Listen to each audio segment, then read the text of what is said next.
nanjye mbafite ntayantera ubwoba.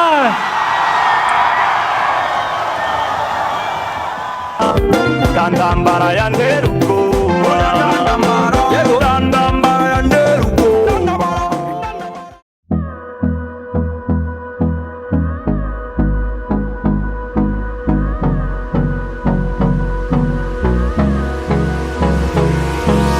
Hold me close till I get up. Time is barely on our side. Nyakubahwa Perezida wa Repubulika kumpa ijambo kamuri uyu murenge turimo hari n'abaturage ba hano bamuzi rwose yitwa Nsengiyumva Daniel mwene ntabwo avuka muri uyu murenge nkaba mvuka muri Nyamasheke hariye. Iyo nzu yanjye imazemo imyaka 18.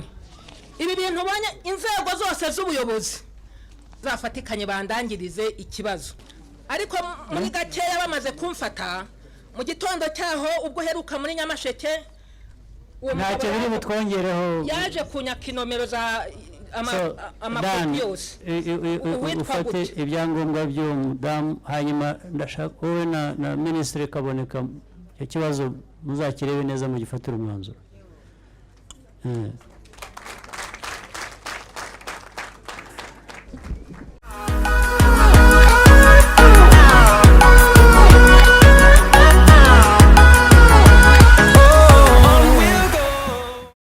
Paul Kagame, its president, declared that mission to turn the country into the Singapore of Africa. And in many ways, it's already well on its way. Arguing that Rwanda is authoritarian is easy. On the same democracy indicator where Singapore is categorized as a flawed democracy, Rwanda earns a score of 3.4 out of 10 and the categorization of authoritarian. Paul Kagame was first elected in 2003, then again in 2010, then again in 2017 with 98.8% of the vote. The US Department of State, though, described that third election as having some, quote, irregularities. That also came after a constitutional amendment lifting term limits to let Kagame take power again. He is clearly well-liked and impressive. He began his career in the military, played a part in toppling the oppressive governments of Uganda, Rwanda, and the DRC, and has been described as, quote, perhaps the most successful general alive. He is by all accounts a military genius, and since his fighting days, he has risen Rwanda from chaos into peace and prosperity, but as a political leader, he himself is still oppressive. Just like Singapore, there are severe limitations on the freedom of speech, assembly, and the press. There are even accusations of Kagame supporting or arranging the assassination of his political opponents. Looking at the ends, though, there are clearly more parallels with Singapore. Turn us to thousands, and we'll grow in number, fueled by them to see The point is Kagame won a landslide victory. He is a popular, charismatic president. Whether you like him or not, you can't deny the fact that many, many Rwandans do like him. Elections assume independent institutions, judiciary, parliament. So in this case, you have a president that appoints the judiciary, appoints and fires. So he is king of Rwanda. Okay. So I would be surprised if he didn't get, actually I'm surprised that he didn't get 100%. Maybe next time. Gatete, he's the king of Rwanda, says David. Doesn't sound very democratic. Right, so we've enjoyed 23 years. For the first time in the history, in the post-independence history of Rwanda, it's the first time we've enjoyed 23 years of uninterrupted peace and stability. That means he still enjoys the support of the people. But do you believe the presidential election, Gatete, was a free and fair election? I was here, I went to vote. Of course I do. Gatete, thanks to a change in the constitution, Paul Kagame could now serve as president theoretically till 2034. He's already been president for 17 years. Do you really think Rwandans want, need, should have another 17 years of the same president? Really? For now, if you ask me today, I think yes. I'll tell you why. They are just like German people. They look around Europe, they look around the world, they see there's a global leadership crisis. They say, listen, we have a boon here. We're not going to let these people go. So if you ask me as of today, we'll talk about that in the next 7 years. But as of today, Rwandan people are just like German people, like everyone who's having an exceptional leader amid a global leadership crisis. Why would Rwandan people let Kagame go if they see what's happening in Kenya right now, in the DRC, in Burundi, and so on?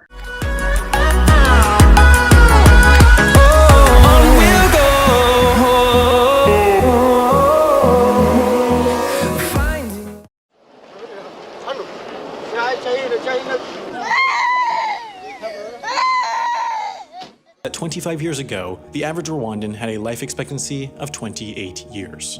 25 years ago, Rwanda was in the midst of one of the most horrific genocides in history. In only 100 days, 800,000 Rwandans were murdered in the midst of this ethnic conflict. The group primarily targeted, the Tutsi, saw the loss of about 75% of its population. With time, though, the country emerged from the other end, peace prevailed, and its indicators began their steady climb upwards to where they are today. It is now the 15th fastest growing economy in the world, as its government has set out a clearly defined mission. They want to become the Singapore of Africa.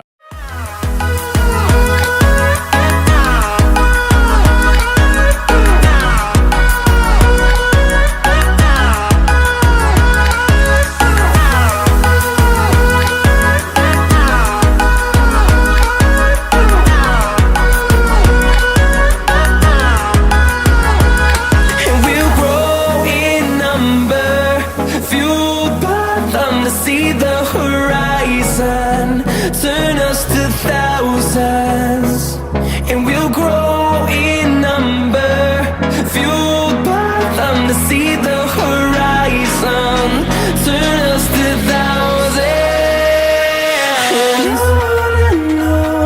we'll go, through the wastelands, through the highways, till my shadow turns to sun rays, and on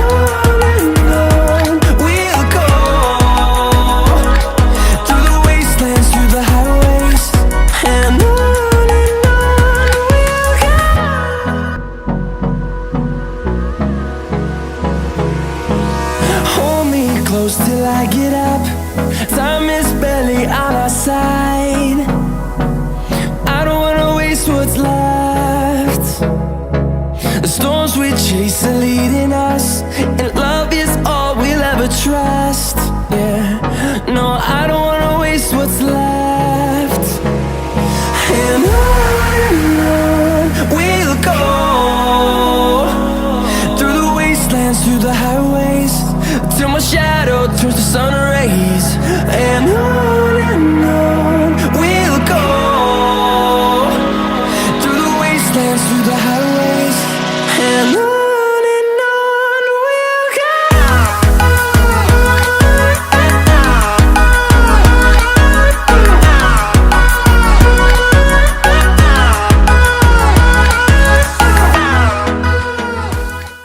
I think it's just ridiculous, because there is nothing like human rights minus these things we are talking about. What we are talking about in terms of development. These are human rights. Development, schools, education, health, and food security. And, you know, when you see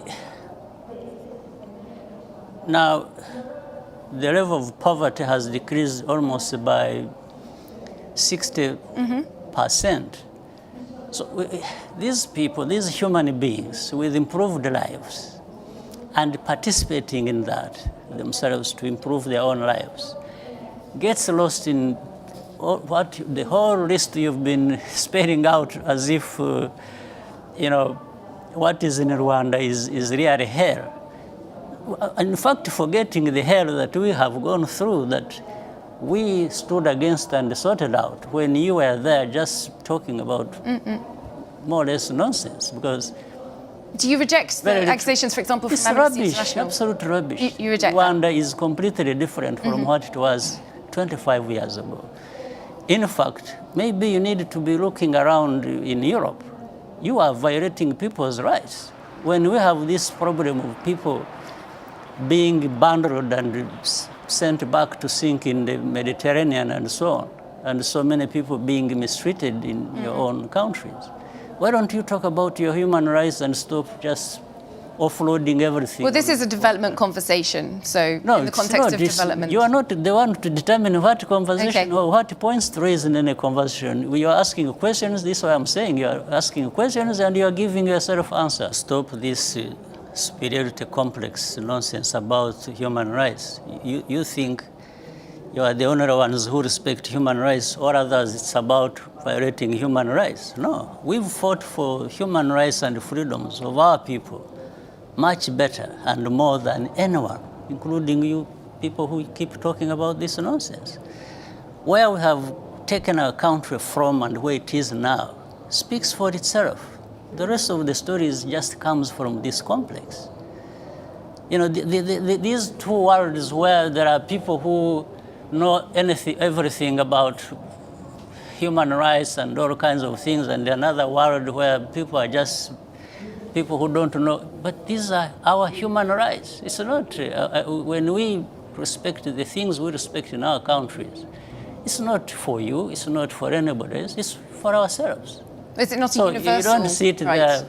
Yes, it is universal, but you don't sit there. If it is universal and you believe it, then you don't become the judge yourself. You don't start telling the others what to do, what they should not to do, or that what they are doing is not to your satisfaction. Who are you? Well, I'm not sure if we're talking about me personally. Well, you are the one actually raising these questions. So I think you better interpret it properly so that it is well understood. Okay. I could see you asking questions in a manner that you want to influence the ones listening to us, but that's not correct. Okay. Yeah. I'm raising it once again in the context of the United Nations Development Goals. No, United Nations is us. You see, United Nations is not something alien somewhere else. Yeah. It's actually us. We participate and the framework for this entire development And by the way, I had been leading the Millennium Development Goals before Sustainable Development Goals. I was the co-chair of that, with other leaders and some of the leaders in Europe. So you don't turn around, it's like you want... So you believe that there should be scrutiny on human rights in Europe, in Africa, No, in I all believe countries? that you shouldn't be there belittling Africans or leaders of Africa who are trying to... Oh no, do but their the best. conversation about migration is a real conversation about human rights. So you believe that there are valid human rights concerns to be taken into account in this conversation? Even in Europe, not in Africa. Not in Africa? In Europe. In Europe, not only in Africa. Not, of course. Yes. Well, thank you both very much. Unfortunately, that is all we have time for. President Paul Kagame. We are dreaming in the dark. We are nothing more than dust.